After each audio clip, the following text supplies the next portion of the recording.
Speaking about the story of the Raid on Entebbe, please join me in welcoming Effie Eitan to the podium.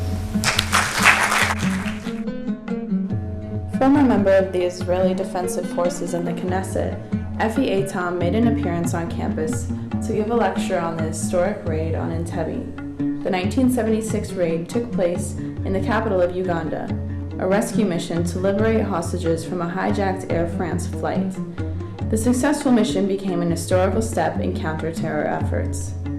What we were witnessing now, as far as the attack over New World Trade Center, about what happened in Israel and around the world, in Spain, it's not a new issue. At 76, we already have that.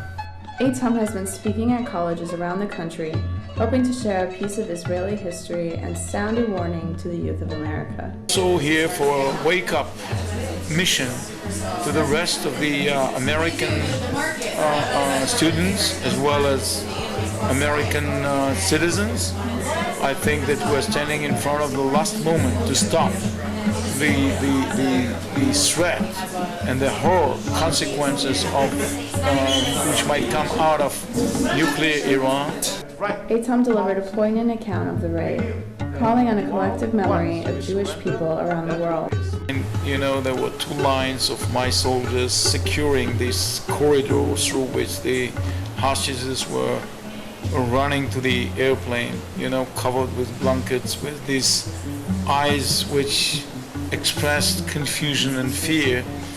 And at that moment I had the feeling, you know, for a short second, I had that horrible picture of our people, Jews, you know, pushed amongst those two lines of German soldiers with the dogs and the rifles, pushed to their death.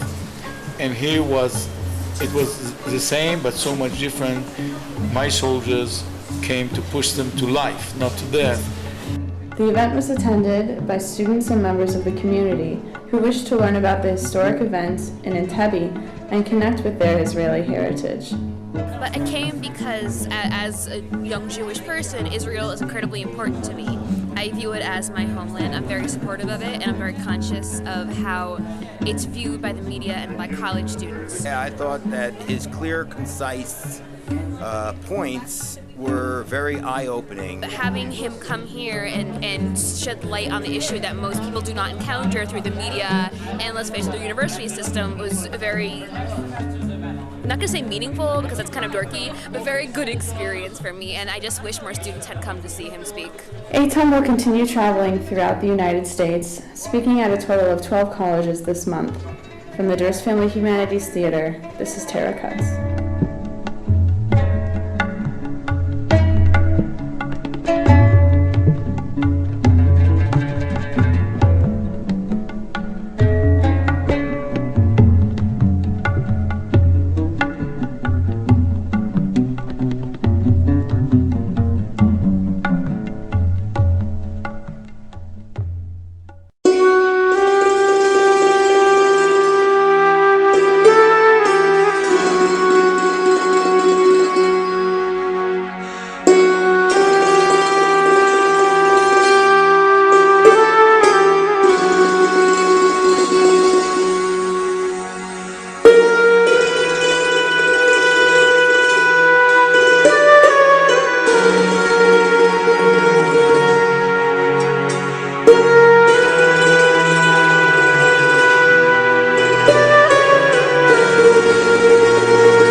When it came to utilities. Take it or leave it. If you didn't like the local electric or gas company, you were welcome to sit in the dark and freeze. Some choice, right? But now, things are different. Energy generators produce electricity and natural gas. Retail energy providers shop for these commodities on the wholesale market and supply them to the local utility company. The utility delivers your energy over its pipes and wires. They built their network and will continue to do a great job supporting it. You might have heard something about this in the gazillions of mailers, knocks at your door, or phone calls from energy consultants inviting you to switch. Finding the right energy supplier can mean new options like flexible or fixed energy supply rates and benefits like rewards and discounted home services plans. That's where we come in. We're IDT Energy. Over 1 million homes and small businesses in the U.S. have enrolled in an IDT Energy program. We're about more than just lights that turn on and heaters that heat. Try our service without the handcuffs of long-term commitments and termination fees. You may qualify to earn cashback rebates, incentives for referring us to your friends, and even points redeemable for retailer gift cards and other cool gear. The power to choose a more rewarding energy experience is yours. Contact IDT Energy today. We empower you.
The power to choose an energy supplier is number one. But it goes far beyond that. And interestingly, it's the most common everyday uses of energy that's so easy for people to forget about that are generally the cause of extra consumption that costs a lot of money, especially during peak season. So appliances, as an example.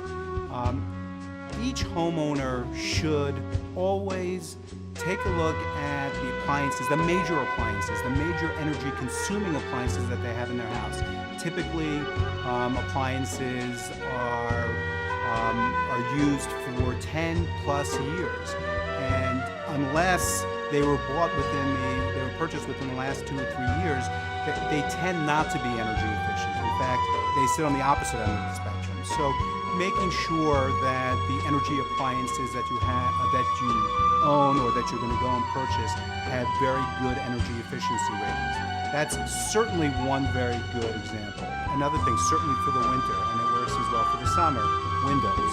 Windows is probably, although an expensive investment in the short run, that is probably one of the most common areas that allow the energy that's being consumed, whether in terms of heat or air conditioning as examples, to escape from the house. Looking at the windows, and perhaps one short-term step before having to replace windows, is caulking the windows, is sealing the windows, and that's significantly cheaper.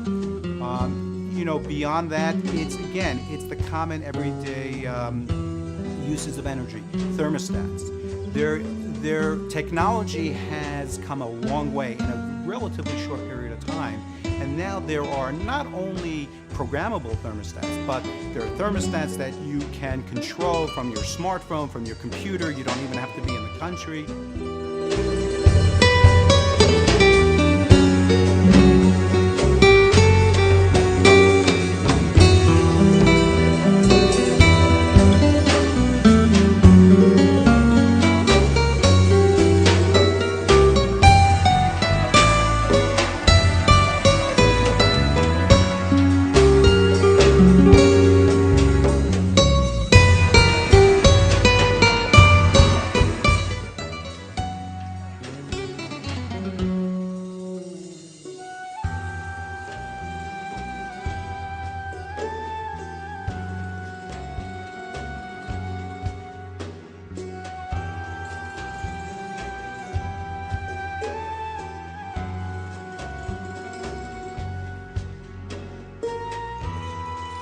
town and do nothing.